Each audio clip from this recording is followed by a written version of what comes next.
all I need are some better days. Hello guys, ma'am and sir, good day to all. Sana maganda yung araw nyo. At ito ako, GC Farm Vlogs, nagbabalik. Ngayong araw na to is walk through ko kayo sa progress ng aming chicken farm. And then yung mga latest na project at saka yung mga project na hindi ko na video dati. Pagpasensyahan nyo na kasi hindi ko talaga na lahat na videohan. Yung napanood yung dating video is stuck na yun sa memory. Kaya dinadaan-dahan ko ng upload. Tapos ngayon is ito na yun, yung progress. Sana mag-enjoy kayo at tara, simulan na natin.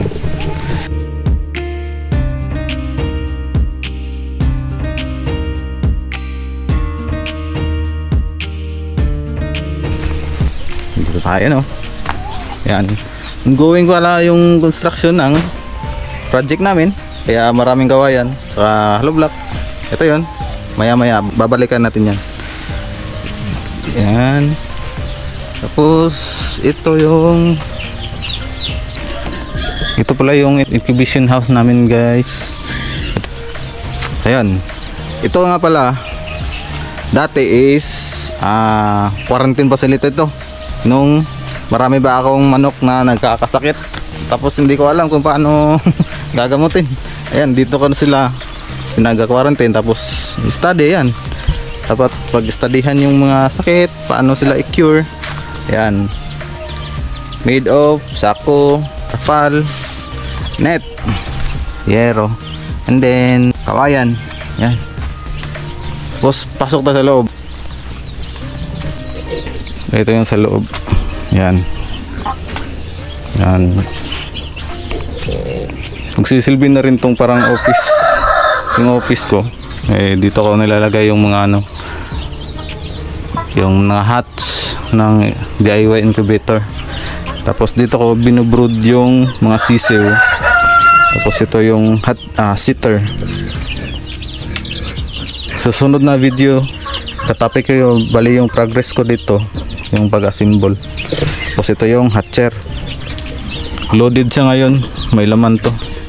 May laman siya ng 40 from 44 eggs. First candling is 41, second candling 40. At hihintayin na lang natin yung hatch date nya, kung ilan yung ma-hatch. 40 eggs yung nandito nakaload. Ito yung DIY incubator natin, sitter at hatcher. Ito brooder, dito ko lang binubrood, nilalagyan ko na lang ng sako.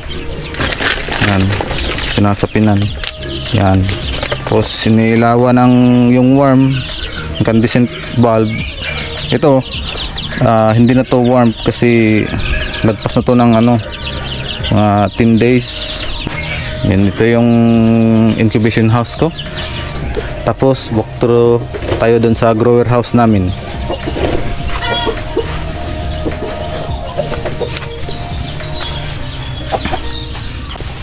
At ito rin guys, brooder din namin. Ayan o. 65 na sisiw ito lahat. Yan, from 71, ito 65 yung na-hatch.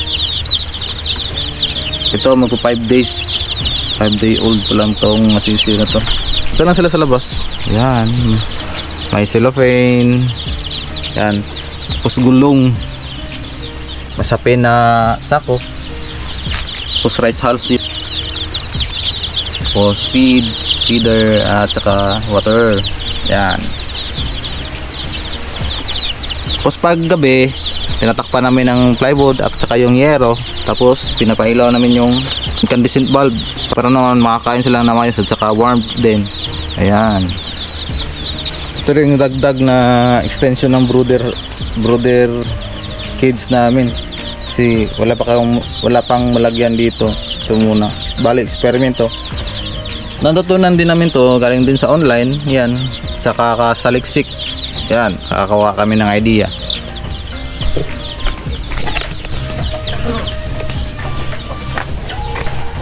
Ito guys, ito yung parang bodega, lalagyan ng mga gamit, yung hindi kailangan dito ko lang nililigpit. Tapos yung ilalim nito is quarantine facility na rin. Pag mayroong sakit yung manok, dito ko nilalagay. 2 kwarto to. Dito yung grower house namin. Dito ko nilalagay yung mga magto 2 months. Yan. Ito na yan. Ito yung tubigan nila. Ito ang kainan. Tapos ito, brooder cage pa rin to. Ito yung brooding box natin na DIY. Brooder pa rin siya, no? Ito wala pang laman. Yung nandun sa brooder na isa, lilipat ko dito pag na-hatch na yung nasa hatcher. Yan. Yan. Ito pala yung mga sisiw na product ng incubator natin. Ito sila. Yan. Magto 2 weeks to. 2 weeks o 3 weeks. Yan. Healthy yan lahat. Although mayroon naman mortality pero hindi talaga marami. Isa-isa lang ganun. Yan. Ito yung grower house. Para grower slash brooder house. Yan. Ito mga 2 months. 2 months pa to. Dito. Saka yung sa kabila, grower house pa rin to. Grower house na naka-range. Ito yung mga 4 months, 3 months. Yan. Kung nakikita niyo yung dati kong mga video, meron doon na acquired namin yung 50 Rhode Island Red na sisiw. Yung iba nun na buhay, ito sila ngayon, yung mga pula. Yan. Yung iba naman hindi nakasurvive. Alam nyo na, nag-study pa tayo sa paano pag-alaga ng sisiw. Ito ngayon sila. Ayan. Malapit na rin tong mga itlog. Yan, healthy yan. Tapos yung area, ito lang sila, paikot-ikot. May saging, may guyabano. Yan.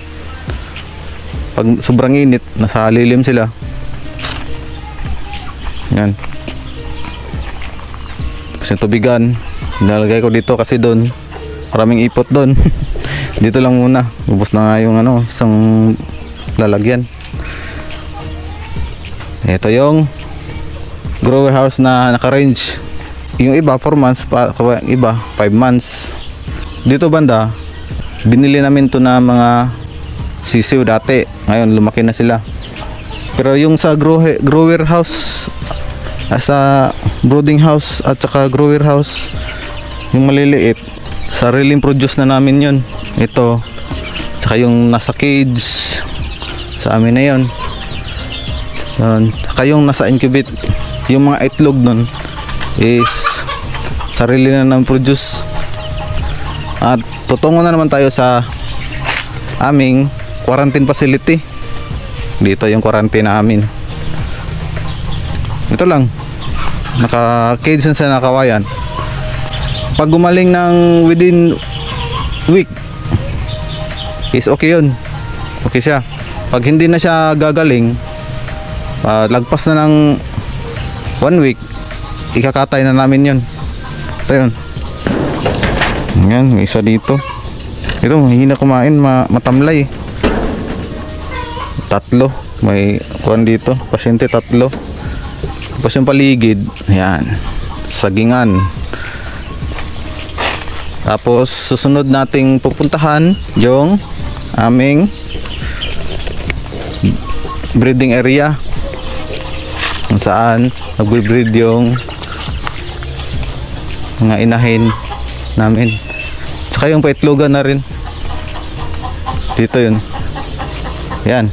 Ito lang yung entrance namin. Ayun o, di ba? Lusot. Yan, yung inahin namin. Ito lang yung pinoprovide namin sa kanila. Ayun. Ang laki niyan, guys. Shamo yan. Yan. Ito sila. Naalala nyo yung pinakaunang video, na gumawa kami ng pabahay ng manok. Ito yun sila eh. Almost 60 na mga sisiw. Ito na sila, malalaki na. After 8 months, mag 8 months na to eh. Yan. Tapos ito yung petlogan nila. Yan. Sorry, may bisita tayo mga chicken. Pa-disturb. Yung ibang itlog kinuha ko na eh. Kinulikta ko na. Yan, pangitlog pa lang. Tapos yung latest na project namin is itong breeder house. Yan. Kino-construct ko pa to. Iwalay nga pala no, ito yung mga roster namin. Kasi yung doon sa kabila, limitado lang yung roster doon. Roster doon nasa 4. Tapos yung plano namin is gagawa kami ng breeding pen para maprotektahan talaga namin yung mga inahin. Kasi bubukod na namin yung pagkain nila, tubig, tsaka less na rin sila sa stress kasi doon naghahabulan sila. Dito hindi na sila makakahabol. 6 or 7 na inahin tapos isang rooster. Tapos isa-swap na lang namin yung ibang rooster namin kasi marami kami rooster dito sa likod. Oy, dyan pala kayo. Daan. To, rooster to.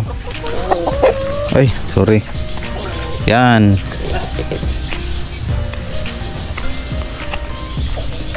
Kumakasta na rin itong mga to eh. Kaya pag pinasok ko sila lahat doon, maghahabulan sila. May stress yung mga inahin. Nalilis yung egg production nila. Kaya yun ang target namin. Kaya bumuo kami ng breeding pen.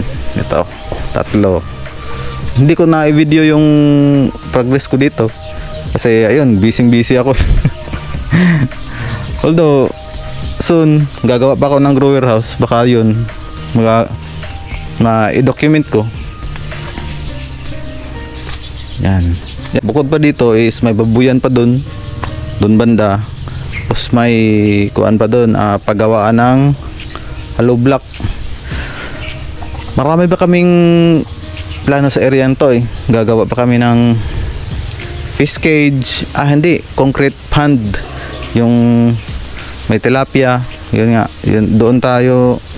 Yung una kong video na backyard tilapia is re-recreate namin dito. So baka maganda yung pakakitaan, ganun. At the same time may konsumo kami na sariling amin na produkto. Yan.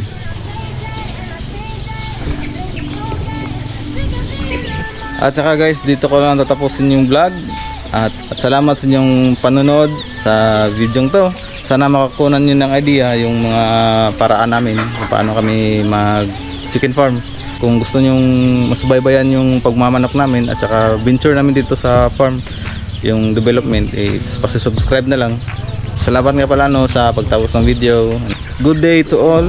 Then thank you. This is JCD. Follow me on Facebook and subscribe to my YouTube channel. Peace out. You don't